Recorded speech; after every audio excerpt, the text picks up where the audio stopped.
श्री रानी गोविल जी।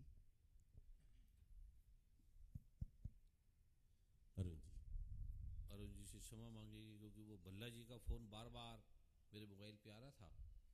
मुझे उन्होंने प्रार्थना की कि आज फादर डे है, मैं संगत को कहना चाहता हूँ, लेकिन इस प्रकार से ये तारीफ या ऐसा करेंगे, ये मेरे हृदय को कभी ऐसा जचा नहीं कभी भी। मुझे ये जो तारीफ है या निंदा है क्योंकि अपील नहीं करती, क्योंकि मेरा अभी मैं अरुण जी से प्रार्थना करूँगा, वो अपना उद्बोधन करेंगे। इनके स्वागत पे आप सभी ने ताड़ी मारनी है, बड़े भाव से, विज्ञान से और हर आलोक से सुसज्जित हैं, विनम्रता की प्रतिमूर्ति है और हर अच्छे बुरे से गुण अवगुणों से निकले हैं, देखा है जगत को, विज्ञान के विद्यार्थी रहे हैं, वैज्ञानिक भी हैं, हर आयाम को ये जानने वाले हैं और आते हैं भाव से, प्रेम से। इनके स्वागत में फिर हम ताड़ी मारेंगे और इनका जो भाव है वो समझने लायक है, जो इनके भाव में आएगा अपनी अभिव्यक्ति देंगे। परम पूज्य गुरुदेव, परम पूज्य गुरु माँ के चरणों में नमन। भाई और बहनों, आप सबके चरणों में मेरा प्रणाम।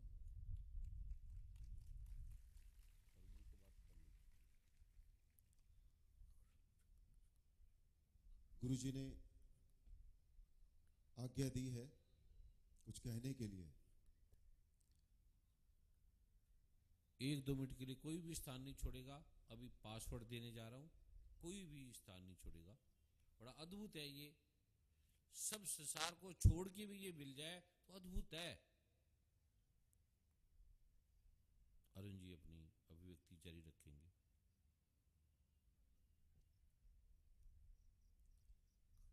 आज आप और हम सब जानते हैं कि आज फादर्स डे है। सभी यहां बैठे हुए पिताओं को बहुत बहुत बधाई। अभी अभी हमने सुना कि अमेरिका से हमारे यहाँ इंपोर्ट हुआ है। मुझे लगता है इस साल पहली बार ये इंपोर्ट हुआ है। सुना तो जाता था पहले भी कि फादर्स डे कुछ होता है, लेकिन हमारे यहाँ शायद मनाया पहली बार जा रहा है, क्योंकि इसकी पब्लिसिटी इस बार बहुत ज्यादा हुई।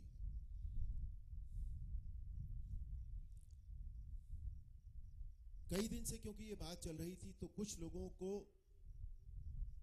ये बात बहुत अच्छी नहीं लगी।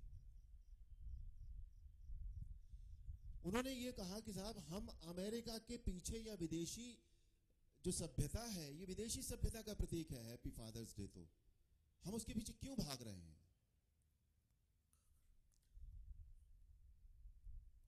मैं भी इस बात को मानता हूं कि विदेशी विज्ञान जो है उसको सराहा जा सकता है, वो हमसे बहुत आगे है। जिसे हम विज्ञान कहते हैं, भौतिक विज्ञान कहते हैं या रसायन विज्ञान कहते हैं, वो बहुत हमसे आगे है। लेकिन सभ्यता को अपना लेना मुझे भी कोई बहुत अच्छा विचार नहीं लगता था ये। लेकिन ये हैप्पी फादर्स डे या हैप्पी मदर्स डे को इस बात का कहकर नकार देना कि विदेशी सभ्यता है, इसलिए हम इसे ना अपनाएं, ये बात मुझे अब आकर इस समय में, जिस समय में हम जी रहे हैं, मुझे ठीक नहीं लगी। आप ये बात सोच रहे होंगे कि मैं ये क्यों कह रहा हूं। मैं ये बात इसलिए कह रहा हूं कि विदेशी सभ्यता कम से कम साल में एक बार तो हैप्पी फादर्स डे करती है। हमारे यहां तो फादर्स डे अब होता ही नहीं है।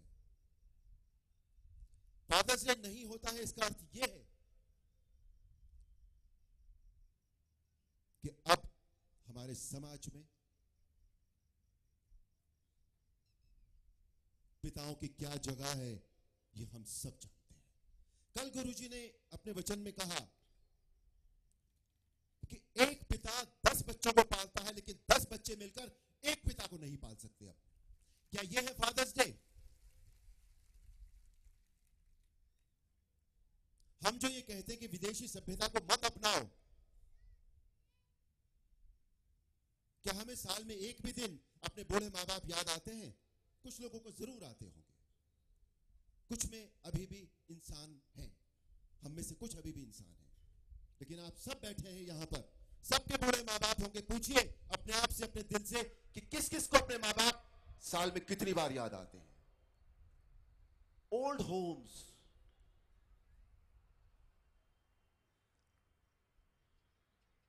जिसमें बूढ़े माँ बाप को रख दिया जाता है क्योंकि अब वो काम के नहीं रहे, कौन करेगा उनके ऊपर खर्चा, कौन उनकी देखभाल करेगा? और क्यों करेगा भाई? अब हमारी जिंदगी, हम अपनी जिंदगी जिएंगे। वो कम से कम साल में एक बार तो शायद मिलने की कोशिश करते हो कि अपने माँ बाप से। हम तो अब वो भी नहीं करते। क्यों नहीं करते? हमें अपने आप पर शर्म आने लगी है अब ये सोचकर भी। आनी चाहिए, अगर नहीं आती तो आनी चाहिए कि ये बात हमारे दिल में क्यों नहीं आती। कल हमें भी बूढ़ा होना है, हमारे भी बच्चे हैं। आज वो बच्चे नहीं देखते होंगे कि हम अपने माँ बाप के साथ क्या कर रहे हैं? क्या ये बात उनके दिलो दिमाग में नहीं बैठ जाएगी? तो क्या हुआ है ऐसा हमारे यहां कि हम इस कगार पर पहुंच गए हैं? हम बिखर नहीं गए, हम टूट गए हैं बिल्कुल। और इसका एक ही कारण है, हमारे संस्कार। इसका एक ही कारण है, हमारी संस्कृति का पतन।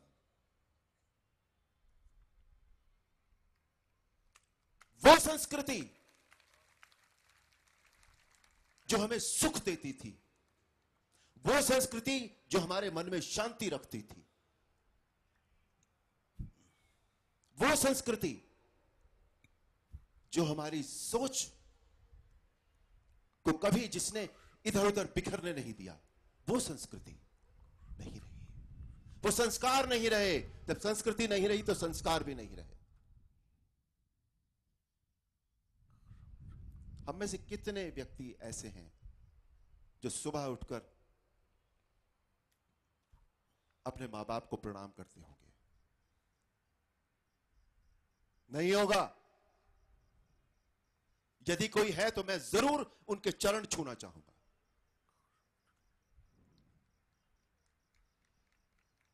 संस्कार रहे नहीं, संस्कृति रही नहीं, जीवन कैसे रहेगा मुझे बताइए। जीवन में केवल यह रह जाएगा जिसे हम मटेरियलिज्म कहते हैं। मटेरियलिज्म बहुत जरूरी है, लेकिन वो मटेरियल किस काम का, जिसे इकट्ठा करने के लिए अपने संस्कार इंसान भूल जाए, अपनी संस्कृति इंसान भूल जाए। धन चाहिए, बेईमानी से आए, किसी भी तरह से आए, धन चाहिए। मान लिया बहुत सारा धन हमें मिल गया, हम इस शहर के सबसे अमीर व्यक्ति हो गए, तो उसके बाद क्या? कहां ले जाओगे उसे? खानी तो वही 2 रोटी है, तीसरी रोटी खाओगे तो हजम नहीं होगी। इतना सारा धन, रोटी एक ही खानी है भाई। कहां ले जाओगे वो बेईमानियां? जब रात को लेटोगे बिस्तर पर तो दिन भर का किया हुआ याद आता है कि क्या किया था आज हमने दिन में। लेकिन हम, क्योंकि अब संस्कार खत्म हो गए, संस्कृति खत्म हो गई, इसलिए वो हमें याद भी नहीं आता। अब हमें वो बेईमानी नहीं लगती। हमें लगता है अरे यही तो जीवन है, यही तो फिलॉसफी है आज की। जब सब जी रहे हैं तो हम इस फिलॉसफी को क्यों ना जिए, क्यों ना फॉलो करें? हम सब केवल और केवल एक ही दिशा में भाग रहे हैं, बगैर संस्कारों के और बगैर संस्कृति के। और उस समय जब कभी हम अकेले बैठकर अपने आप को ढूंढने की कोशिश करते हैं, वो पल बड़ी मुश्किल से नसीब होते हैं आज, जब हम अपने आप को ढूंढने की कोशिश करते हैं। अब हम ढूंढना भी नहीं चाहते अपने आप को, लेकिन जब ढूंढने की कोशिश करते हैं तब हमें एहसास होता है कि हम कहां निकल गए हैं, हमारी मंजिल कहां थी और हम निकल कहीं और गए हैं। और उस मंजिल से इस मंजिल तक आने के लिए जो असल मंजिल थी, कैसे आए अब, और तब वहां जरूरत होती है हमें एक सद्गुरु की। संस्कार देने के लिए अब हमारे पास कोई नहीं है, संस्कार देने के लिए अब हमारे पास केवल और केवल सद्गुरु है। संस्कृति की दुहाई, जितने भी संस्कृति से जुड़े हुए व्यक्ति हैं, जुड़े हुए से मेरा तात्पर्य केवल उनसे नहीं है जो ऊपर से जुड़े हुए हैं, जो जड़ से जुड़े हुए हैं। बहुत कम व्यक्ति हैं जो जड़ से जुड़े हैं, बाकियों ने तो अपना प्रोफेशन बना लिया है उसको, कि हम संस्कृति के ठेकेदार हैं।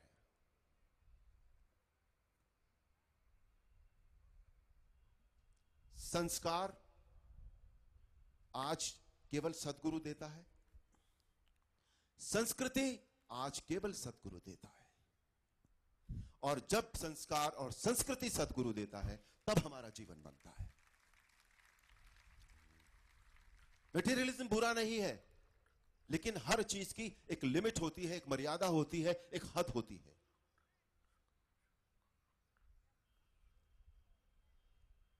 इसलिए आज इस समय, इस युग में, या ये जो काल चल रहा है, इसमें मुझे विदेशियों का हैप्पी फादर्स डे मनाना और अपने यहां भी इस बात का शुरू हो जाना मुझे खराब नहीं लगा। मुझे लगा एक ही दिन सही पिता की याद तो आएगी।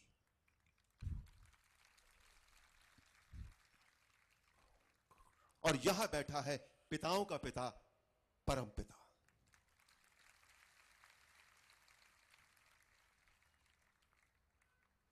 पूज्य गुरुदेव।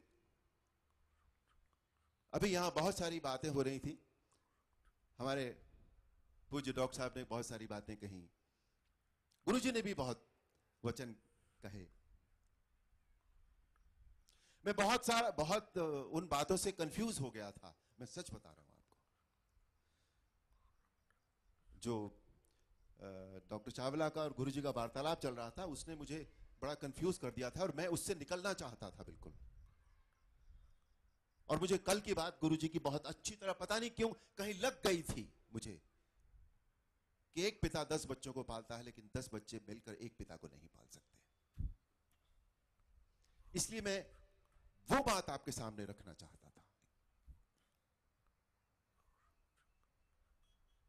पूज्य गुरुदेव हमारे जीवन में, इस काल में ऐसे समय पर आए हैं। मैं उनको, उनके शरीर की और वो सब बातों में अब नहीं पढ़ना चाहता। पहले मैं भी कुछ इस तरह की बातें करता था, अब नहीं। वो इस शरीर को, इस शरीर का कंट्रीब्यूशन करना चाहे, देना चाहे, न देना चाहे, कोई फर्क नहीं पड़ता है। उन्होंने एक बात बहुत अच्छी कही गुरुजी ने अभी कि यहां सब आते हैं अपनी समस्याओं का समाधान पाने।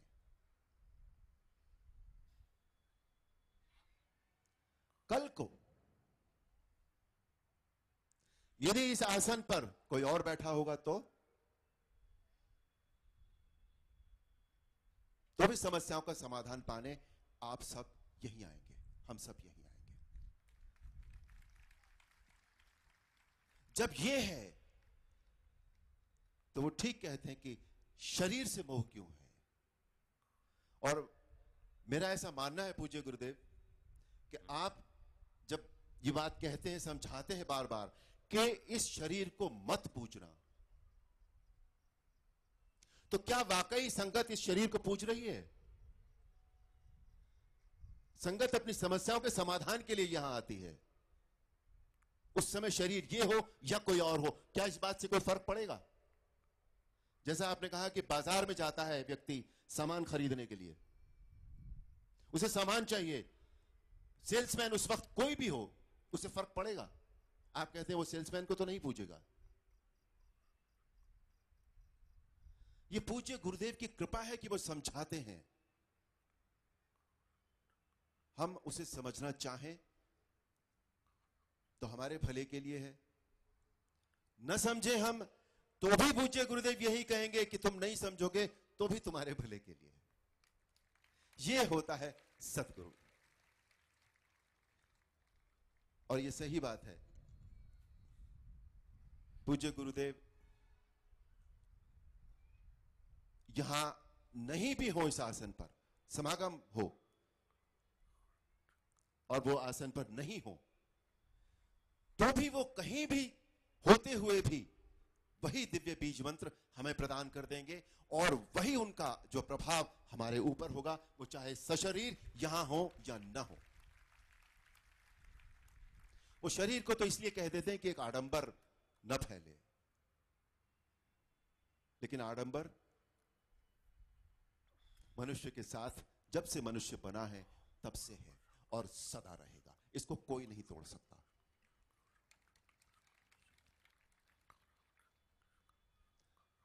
आडंबर के बारे में मैं अभी नहीं जाना चाहूंगा। वर्मा जी बार बार मेरी तरफ देख रहे हैं, मुझे डर लगता है वर्मा जी से जब देखते हैं। तो आडंबर के विषय में अभी हम नहीं जाना चाहेंगे, फिर कभी इस विषय में बात करेंगे। फिर तो मैं ये कह रहा था कि आज हैप्पी फादर्स डे है, पिताओं का पिता परम पिता यहां पर बैठा है, तो आइए हम सब उनसे कृपा के लिए प्रार्थना करें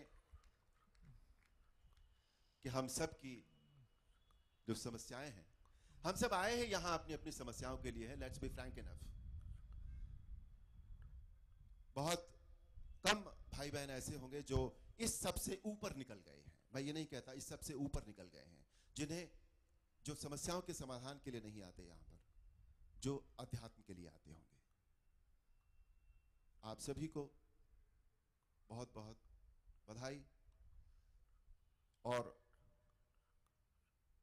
मेरे भाव में, मेरी भाषा में, मेरे विचारों में यदि कोई बात ऐसी लगी हो, किसी को चुभ गई हो, तो मैं उसके लिए क्षमा चाहता हूं। परम पूज्य गुरुदेव से भी क्षमा चाहता हूं इस बात के लिए। हालांकि पूज्य गुरुदेव जो है वो, उनके वचनों में, उनके विचारों में क्षमा के सिवा और कुछ है ही नहीं। वो कृपा करते हैं, दया करते हैं, और हम सबको सदा और सदा क्षमा करते रहते हैं। पूज्य गुरुदेव आपके चरणों में एक बार फिर से नमन। धन्यवाद। आज परम आदरणीय अरुण गोविल जी ने बड़ी मार्मिक, सत्य, हृदय स्पर्शी और जीवन का आमूल परिवर्तन करने वाली समस्या का समाधान हमें दिया। आज का जो दिवस है, हमारा जो पिता है, एक परमात्मा, अल्लाह, गॉड, खुदा, वाहिगुरु, अकाल पुरख, रोज नहीं तो साल में एक दिन ही याद कर लें, जो बच्चे, जो आने वाली पीढ़ियां हैं, और संस्कृति का जो इन्होंने अद्भुत उदाहरण दिया। सच में ये जो आज का मैं आपको गिफ्ट देने जा रहा हूं, तोहफा देने जा रहा हूं, जो बताने जा रहा हूं, आपके बच्चे हैं, पढ़ते हैं, आप हैरान हो जाएंगे। जो आपके बच्चे ज्यादा पढ़े लिखे हैं, वो माता पिता का ध्यान नहीं करते, सुखी भी नहीं है, पति पत्नी से भी सुखी नहीं है, उसकी पत्नी भी दुखी है, बच्चे भी दुखी हैं। उसका कसूर क्या है, उसका कारण क्या है, उसका रहस्य क्या है, और ये समस्या खत्म कैसी होगी? सबसे बड़ी बात अरुण जी ने बोली, हमारी संस्कृति। हम अपनी भाषा भूल गए। पहली मां, पहला पिता संस्कृति है। हम संस्कृति भाषा कोई नहीं जानते, कोई भी। हम कोई भी बोलते ए, जैसे ए बोलेंगे तो पहले ए आएगी, बी बोलेंगे तो बड़ी ई की मात्रा, सी, सारों में स्वर व्यंजन है। मेरे पास कोई 8, 9, 10 साल के बच्चे आ जाए जो इंग्लिश हिंदी जानते हो दोनों, फटाफट, ज्यादा नहीं, 5, 4, 5, 4, 5, 6, 8 9 10 साल के, 11 साल के, 12 साल के जल्दी लिया जाए, 13 14 15 साल के आ जाए, 8 10 बच्चे लड़के लड़कियां जल्दी जल्दी 1 मिनट के अंदर आप हैरान हो जाएंगे। ये क्योंकि जड़ ही आपने ऐसी बना दी, बच्चों का कसूर नहीं है, जड़ आपने बनाई है, हमने बनाई है, हमने अपनी संस्कृति को मिटाया है। जल्दी जल्दी आ जाओ, बस 5 10 15 साल के, माइक दो इनको जल्दी। नहीं, माइक दे दो, ऊपर नहीं आना, आपको ये यहीं नीचे पर रो, नीचे रो, माइक दे दो इनको, आपको यहाँ आना है, इस माइक तरफ दो, माइक कहीं रहे कोई बात नहीं, इधर भी दे दो उधर भी दे दो, दोनों तरफ दे दो, माइक दो, बोलो बेटे ABCD बोलो पूरी फटाफट 1 मिनट में, उधर मुंह करके। ABCD EFG HIJ KLMNOP PQRSTUVWXYZ। अब बोलो आ आ ई, स्वर बोलो, ए आ ई और का खा गा ये बोलो। आ ई ई उ ऊ ए आई ओ औ अं हाँ ठीक, गलत बोला। आगे दूसरा का खा गा बोलो। क ख ग घ ण च छ ज झ ण त थ द ध ण। बोल गया। और बोलो दूसरे को दो। ये संस्कृति मूल है, ये मूल है। ABCD तो 1 मिनट में, आधे सेकंड में बोलो फटाफट। दूसरे को दो माइक।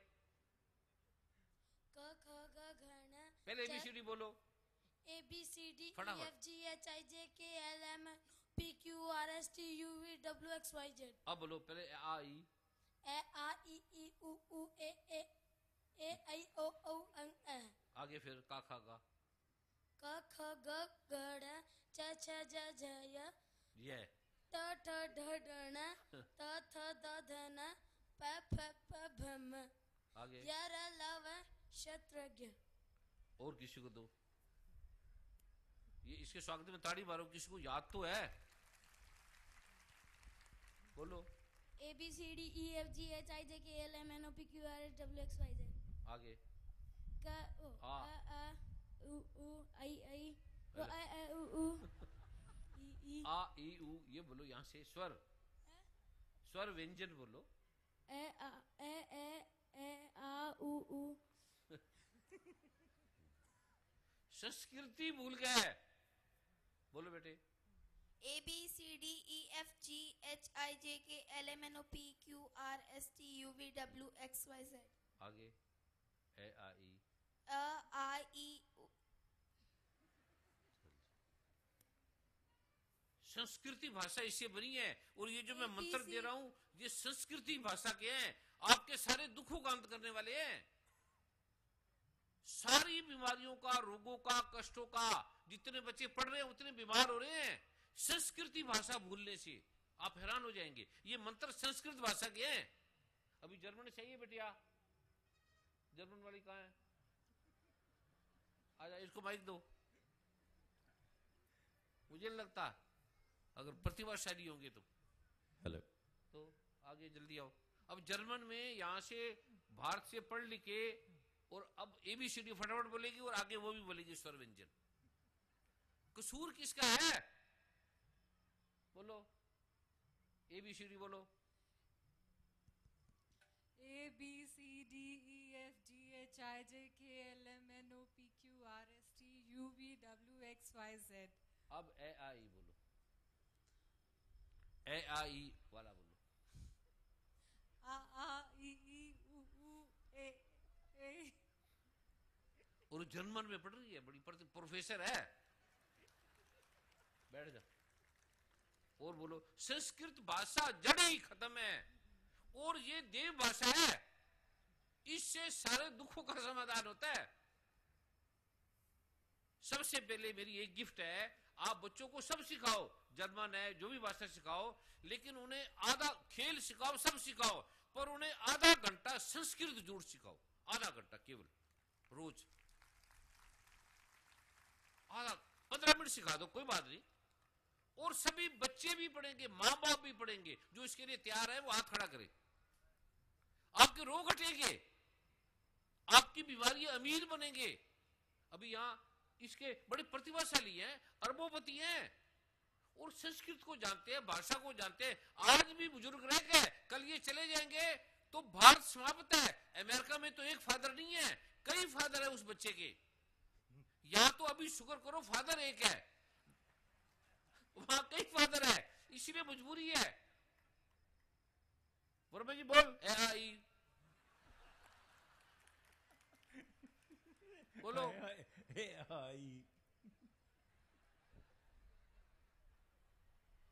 ये संस्कृति भूल गए, संस्कृत भूल गए। अरुण जी ने एक बोध दिया, उद्बोध दिया। आप अगर अपने बच्चों को आधा घंटा संस्कृत रोज सिखाओगे तो आपके बच्चे लायक बनेंगे, प्रतिभाशाली बनेंगे, निरोग बनेंगे। और संस्कृति का मूल है परमात्मा, सबसे पहली भाषा है ये दुनिया की। और संस्कृति को मत भूलो, और भगवान गणपति को मत भूलो, भगवान ब्रह्मा विष्णु महेश को मत भूलो, मां भवानी मां दुर्गा को मत भूलो। ये 5 देवताओं को अगर आपने याद कर लिया तो आपकी समझो 99% समस्या खत्म हो जाएंगी। इसको भूल गए। गुरु भी उठा देते हैं, गुरु भी कहते हैं मैं शरीर। कोई गुरु नहीं कहता कि गणपति ब्रह्मा विष्णु महेश को पूजो, कोई भी गुरु। वो कहते हैं मैं ही ब्रह्मा विष्णु महेश हूं, बस मेरे को पूजो। इसलिए जितने गुरु हैं सबके शिष्य दुखी हैं, गुरु आप भी दुखी हैं। चमत्कार की बात है, क्योंकि गुरु भी कोई बात नहीं करते, कोई भी गुरु। कईयों ने तो चित्र अपने लगा दिए, ब्रह्मा विष्णु महेश के चित्र हटा दिए, कहते मरने के बाद भी मैं आऊंगा। अरे मैं क्या, मरने के बाद असत्य है। ये एक गिफ्ट ये अरुण गोविल जी की तरफ से उन्होंने जो याद कराया संस्कृति का, इनके स्वागत में भी ताड़ी मारो। अब दूसरा, हमारा देश सोने की चिड़िया क्यों नहीं बन सकता? संस्कृति भाषा ये हिंदू मुस्लिम सिख ईसाइयों की नहीं है, देववाणी है। देव हवा वायु अग्नि जल ये किसका है? सभी का, हिंदू मुस्लिम सिख ईसाइयों का। इसका हिंदू से लेना देना नहीं है। ये देव, देव का अर्थ है जो देता है, सूर्य देता है, ये भाषा है उसकी। अभी मैं 1 मिनट रमन जी से प्रार्थना करूंगा, उनके भाव में भी है, वो भी 1 मिनट के लिए अपना भाव, कविता या जो भी उनके भाव में आएगा वो बोलेंगे। अभी मैं वो पाठ आपको देने जा रहा हूं। परम श्रद्धेय परम पूजनीय सदगुरुदेव के चरणों में कोटि कोटि नमन, गुरु माँ के चरणों में कोटि कोटि नमन। आज मैं शब्दों का सहारा नहीं लेना चाहता, क्योंकि भावना बहुत प्रबल है मन में। और जिस तरह का आज अरुण जी ने कहा या सदगुरुदेव ने जिस तरह के वचन कहे हैं, मैं इन सभी बातों का एक सारांश आपके सम्मुख रखना चाहता हूँ। अचानक मैं अपने उस बचपन को याद कर रहा था, और अक्सर जब कभी मैं बाहर खेल कर आता था तो बहुत पुराने एक रेडियो में एक गीत आता था, पता नहीं कितने लोगों ने वो सुना, लेकिन जब मेरे पिताजी मेरे साथ थे तो वो अक्सर कुछ अपने भाव कह नहीं पाते थे, वो कविता में मुझे कुछ कहते थे। लेकिन अगर वो गीत आ रहा होता तो मुझे जोर से बुलाते थे और कहते थे जोर से रेडियो तेज करके कि वो गीत सुनो। मैं सदगुरुदेव के चरणों में सिर्फ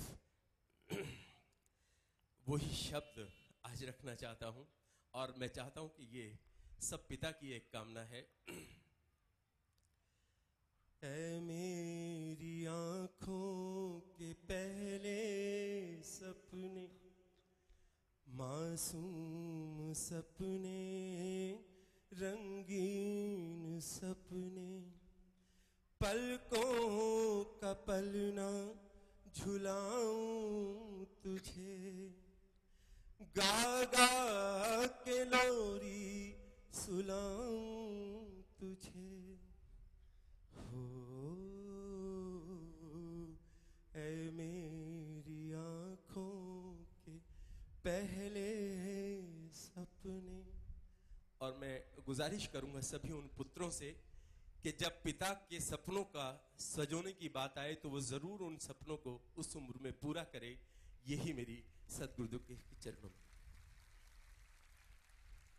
अभी मैं उड़ीसा आपको देने जा रहा हूं। वर्मा जी से प्रार्थना, कुछ और भाव है एक जिज्ञासा, और आपने लिखने कागज से एक सभी बैठ जाए, जिज्ञासा, कोई भी खड़ा ना रहे, कोई बोले ना, इसमें अद्भुत आलोक मैं आपको देने जा रहा हूँ। बोले वर्मा जी। एक जिज्ञासा आपके चरणों में कि इसका उत्तर कहीं कहीं मुझे मिल भी रहा है और कहीं कहीं नहीं मिल रहा। जिस तरह से अभी परमादरणीय डॉक्टर चावला जी ने, परमादरणीय अरुण गोविल जी ने एक अद्भुत चर्चा शुरू की, आज भी मुझे समझ में नहीं आ रहा कि अमेरिका जैसे देश में एक लॉ है, एक नियम है कि कोई भी कार्यक्रम किसी अगर व्यक्ति विशेष के चित्रों के साथ, उसके नाम के साथ विज्ञापित होता है, एडवर्टाइज किया जाता है, अगर वो स्वयं नहीं आते तो सू कर दिया जाता है। वहां का एक नियम है।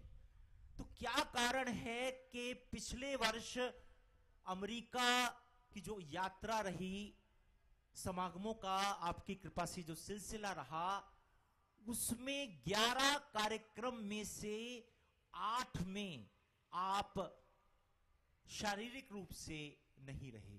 जैसे टोरंटो में, मर्टल बीच में, फ्लोरिडा में, शिकागो में, एलए में, कैलिफोर्निया में। और किसी ने कोई प्रश्न नहीं किया, किसी ने ये नहीं पूछा कि कहां है सदगुरु। ये रहस्य समझ में नहीं आया। ये रहस्य ये है, जब गुरु बोल देते हैं आपको ये करो, आप चले जाओ।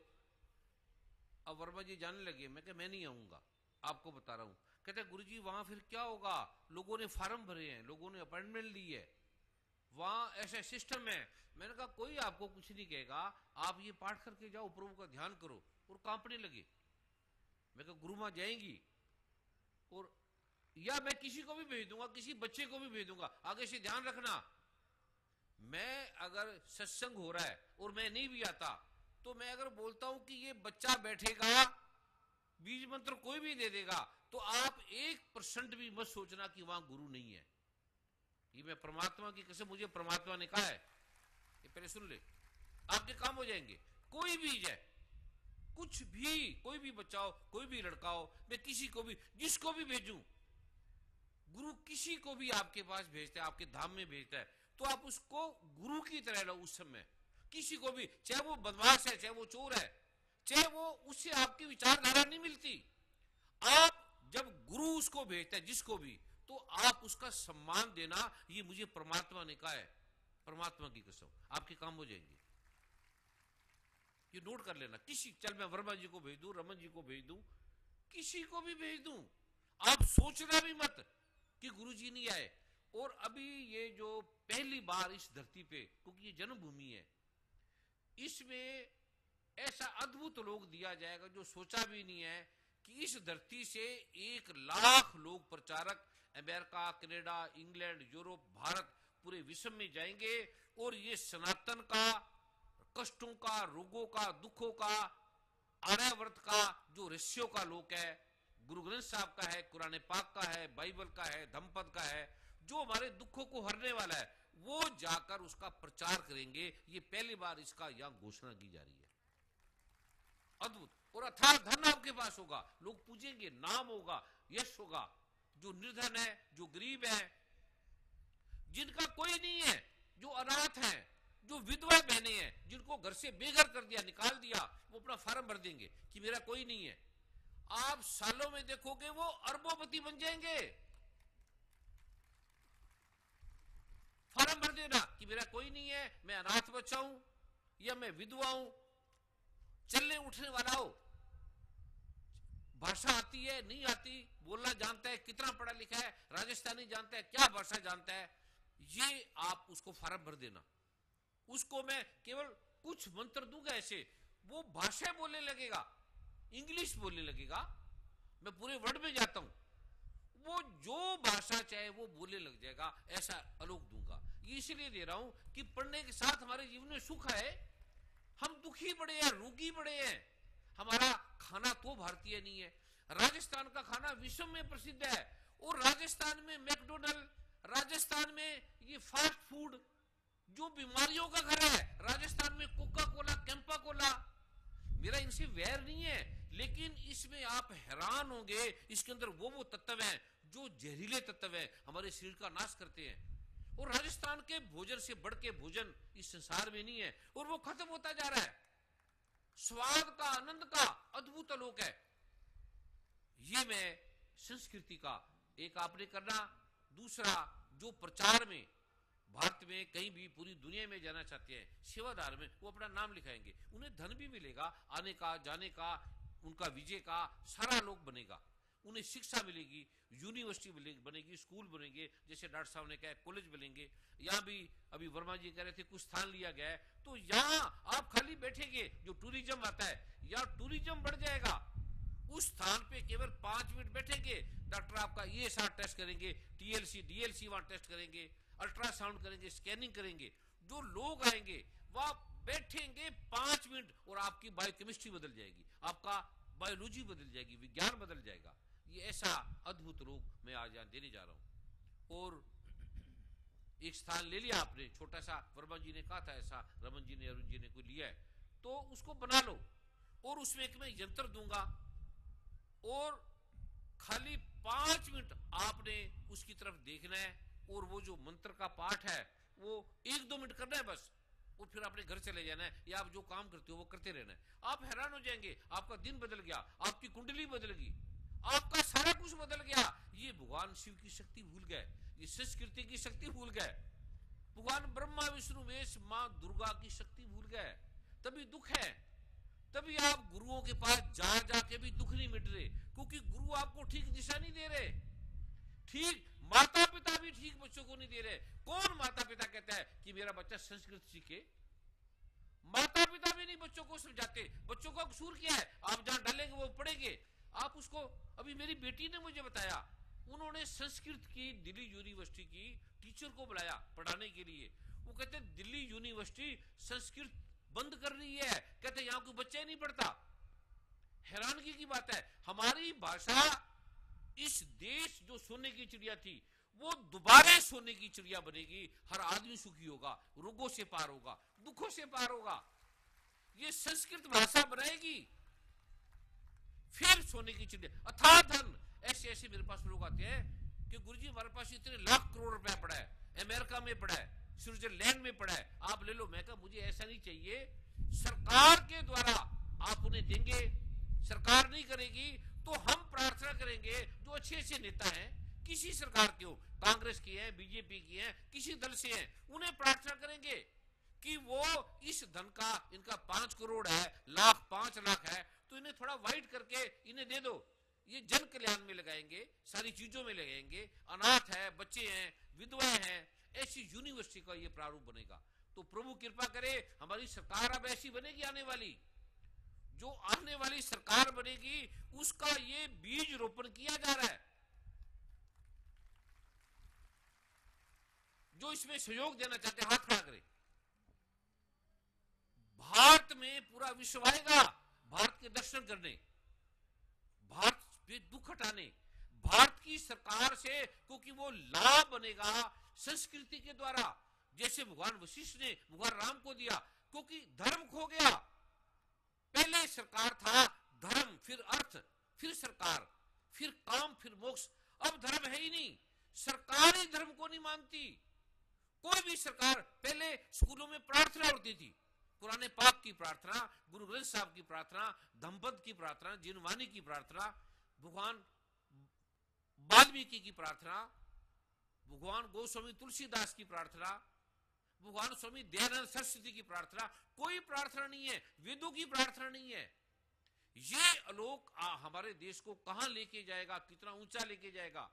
धन ऐसा कोई व्यक्ति नहीं होगा जिसके पास धन नहीं होगा। ऐसे गोपनीय मंत्र हैं, वो संस्कृत भाषा से आएंगे, और वो भी केवल छोटी सी, ज्यादा नहीं, देववाणी है ये। उस आलोक के अंदर हम जो भी सरकार के किसी भी पीछे बुजुर्ग होंगे, वो किसी अब पद में नहीं है, उनको हम प्रार्थना करेंगे। सरकार प्राइम मिनिस्टर से करेंगे, राष्ट्रपति से करेंगे, पीछे राष्ट्रपति से करेंगे, पीछे मुख्यमंत्री से करेंगे, यहाँ के मुख्यमंत्री से करेंगे, सबसे करेंगे। फिर वो सरकार बनेगी, आप कल्पना भी नहीं कर सकते, जहां वैर नहीं होगा, दुख भी नहीं होगा, जातिवाद धर्म के नाम से लड़ाई नहीं होगी, सभी धर्म होंगे, हिंदू मुस्लिम सिख ईसाई सभी प्रेम से रहेंगे जैसे पहले रहते थे।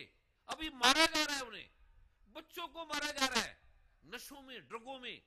तो ये ऐसा प्रभु की कृपा का लोग, आप इसका आपके लिए, संसार के लिए, आने वाली पीढ़ियों के लिए ये मैं रहस्य आपको दे रहा हूं। और वर्मा जी कुछ कहना चाहते हैं?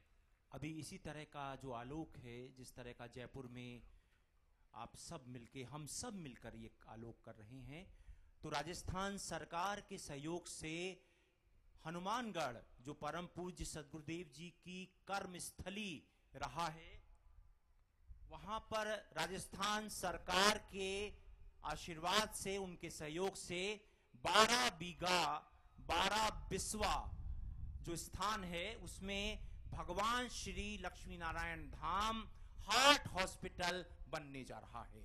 सभी विभाग होंगे, स्वामी दयानंद सरस्वती का एक विशेष हार्ट इंस्टीट्यूट होगा। यहाँ के जो मुख्यमंत्री अशोक गहलोत जी, उनके स्वागत में आप ताड़ी मारे कि उन्होंने बड़ा लगन से, और हनुमानगढ़ के जितने निवासी हैं, करणपुर के निवासी हैं, उन्होंने रात दिन अथक करके, यहाँ के मंत्रियों ने, कमिश्नर ने, जो भी एसडीएम है, जो भी विभागों ने सभी सहयोग दिया। उस पे करीब यह हनुमानगढ़ से सभी लोग आए हैं, सभी का आप स्वागत भी करें, जिन्होंने रात दिन लग के, उनके नाम भी ले। मेरी प्रार्थना है डॉक्टर साहब से, अरुण जी से प्रार्थना करूंगा कि उन्हें फूलों की माला से उनका आप सम्मान भी करें। हनुमानगढ़ से मेरी प्रार्थना है परमादरणीय छगनलाल जी, राज नागपाल जी, राजेंद्र मुंजाल जी, नरेंद्र पाल सिद्धू जी, सरदारी लाल जी मिड्ढा जी, पूनिया जी, विनोद ठक्कर जी, परम पूज्य सदगुरुदेव जी, रामलाल छाबड़ा जी, रामलाल नागपाल जी, ये भी साथ आ जाएंगे। श्री करणपुर से रामलाल छाबड़ा जी, रामलाल, इनका स्वागत करेंगे और इनके स्वागत में सभी ने ताली मारनी है।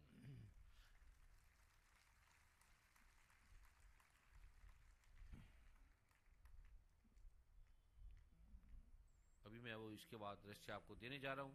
सभी ने कागज पेन से उसको लिखना है, और इस पे 50-100 करोड़ से अधिक इस पे सारा वो प्रारूप बनेगा, आधुनिक प्रारूपों के द्वारा और संस्कृति के लोगों के द्वारा भी। तो मैं अरुण जी से, डॉक्टर संदीप जी से, सबसे प्रार्थना करूंगा, आप इनका फूलों से स्वागत करें, फूलों की मालाओं से आप इनका सम्मान करें।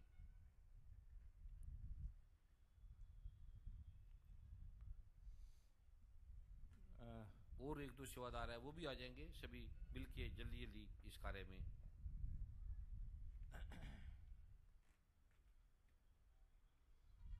फूलों की मालाओं से, फूलों की माला है या नहीं है?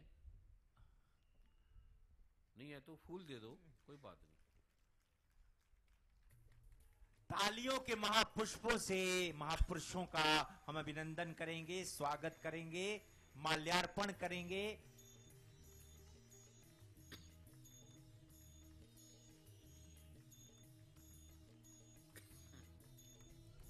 और श्री हनुमानगढ़ में बड़ा अद्भुत हॉस्पिटल बनने जा रहा है। श्री करणपुर में आई हॉस्पिटल जो चल रहा है, उसको एक बहुत विस्तार दिया जा रहा है। माननीय मुख्यमंत्री परमादरणीय अशोक गहलोत जी वहां स्वयं पधारे, अभी पिछले दिनों संभवतः 9 अप्रैल को, और वहां स्वयं उन्होंने एक विस्तार का उसका उद्घाटन भी किया, शिलान्यास भी किया, और वहीं पर हनुमानगढ़ का ये पावन स्थान, वहां पर उन्होंने कृपा की।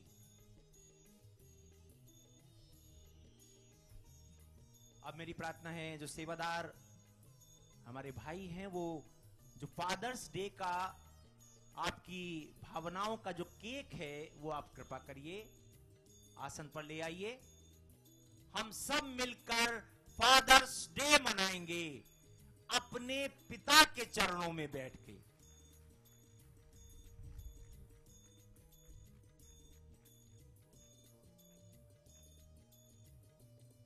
संदीप जी केक।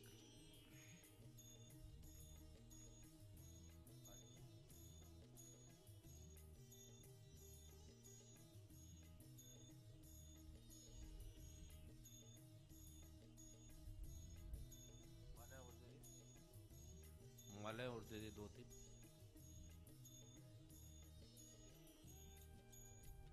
केक भी काट लें, डॉक्टर साहब भी आ जाएंगे, अरुण जी भी आ जाएंगे, आज फादर डे है। डॉक्टर बलदेव राज जी चावला जी आ जाएंगे। सभी जो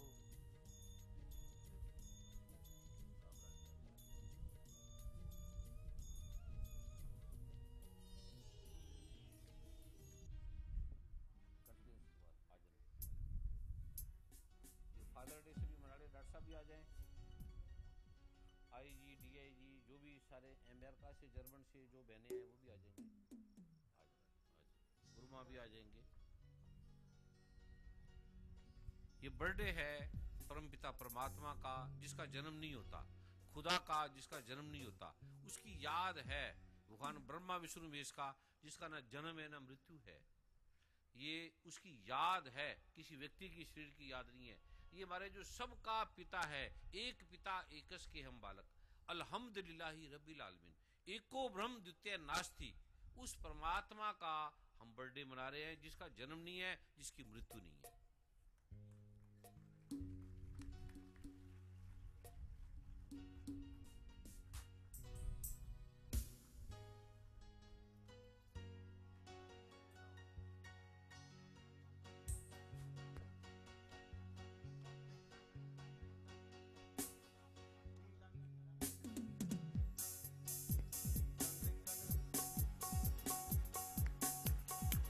खुशियों की सौगात लेकर आया फादर्स डे, खुशियों की सौगात लेकर आया फादर्स डे, मिलके सारे आज मनाए हम तो Father's day, happy fathers day, happy fathers Day, Father's Day, Happy Father's Day.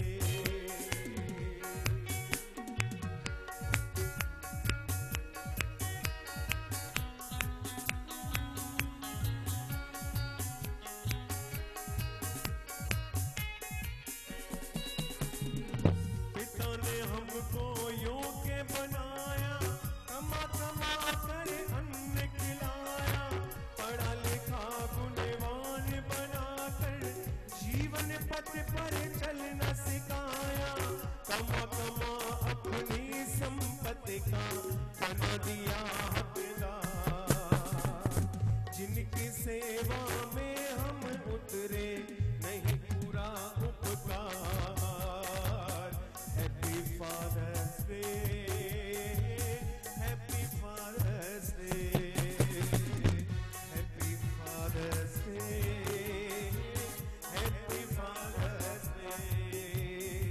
पिता ने हमको योग्य बनाया, कमा कमा कर अन्न खिलाया, पढ़ा लिखा गुणवान बनाकर जीवन पथ पर चलना सिखाया, कमा कमा अपनी संपत्ति का बना दिया हकदार, इस जीवन में नहीं उतरेगा उनका ये उपकार।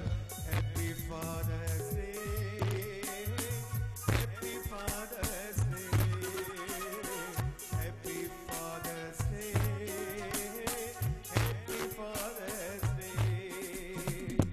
आज हम ये ले शपथ, सब सेवा करेंगे सदा, अपने माता और पिता की सेवा करें सदा। Happy fathers day, happy fathers day.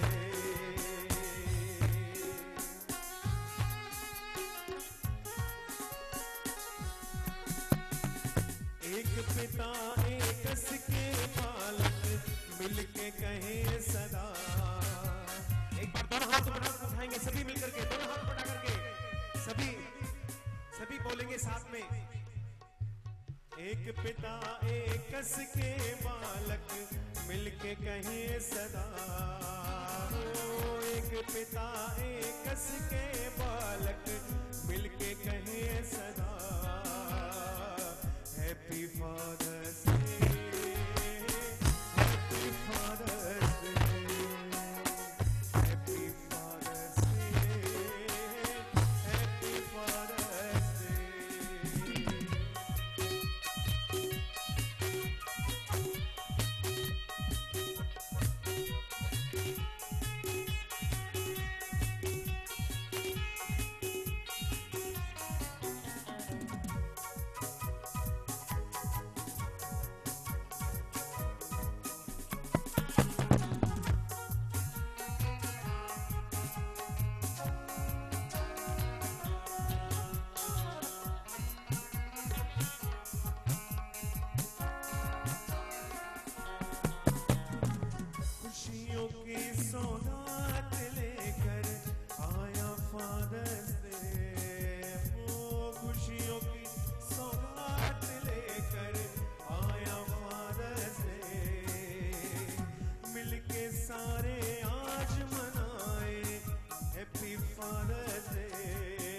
बोले happy fathers day,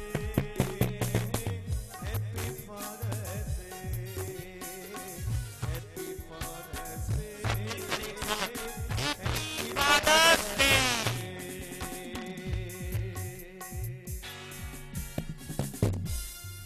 Verma ji, Arun ji को माइक दें। अरुण जी कुछ इनके भाव में आया है, कुछ अपनी अभिव्यक्ति, अपना जो आलोक है प्रकट कर रहे हैं।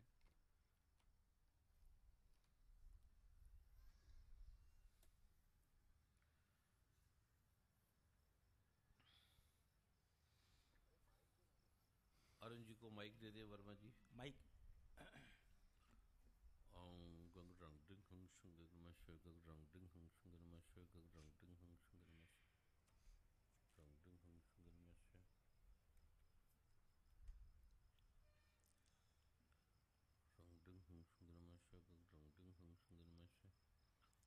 अचानक ही परम पूज्य गुरुदेव ने यह कृपा की और ये सारा वातावरण, ये सारा माहौल मेरी कही हुई बातों से जहां थोड़ा सा मार्मिक हो गया था, थोड़ा सा दुखद हो गया था, वो सारे दुख को या उस चिंता को परम पूज्य गुरुदेव ने कृपा की और इस माहौल में अपनी कृपा बिखेर दी, अपनी खुशियां हम सबको दे दी।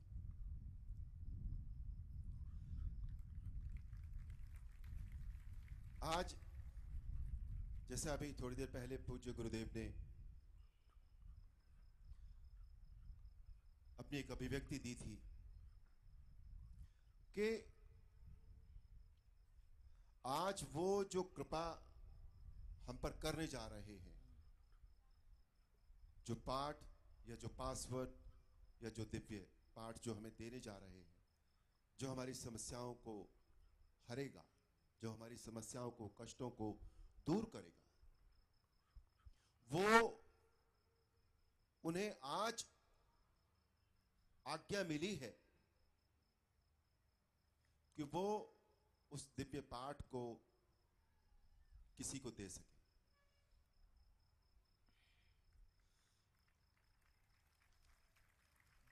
मैं इसलिए ये बात कहना चाहता हूं यहां पर, उन्होंने तो कह ही दी है, मैं इसलिए बात ये कहना चाहता हूं कि मैंने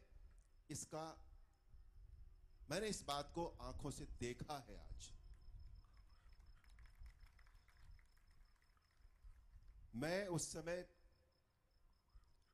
पूज्य गुरुदेव जहां उनका जो कक्ष, जहां वो पाठ कर रहे थे, अचानक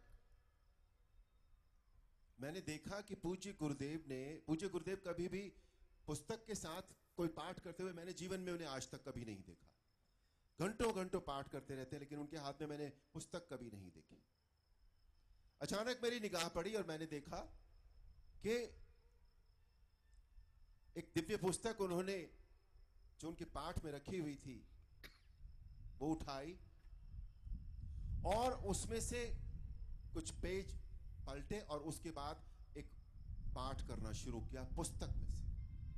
मुझे ये बात बिल्कुल समझ में नहीं आई कि अचानक आज ये क्या हुआ है, और वो पाठ मैंने पहले कभी सुना भी नहीं था पूज्य गुरुदेव के श्रीमुख से।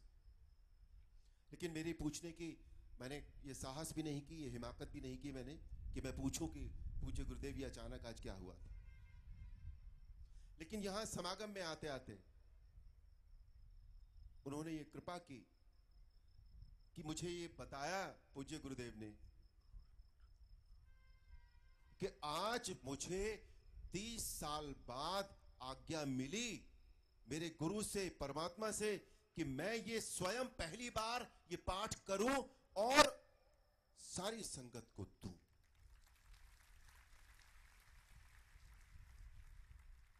तीन 365वां समागम है ये।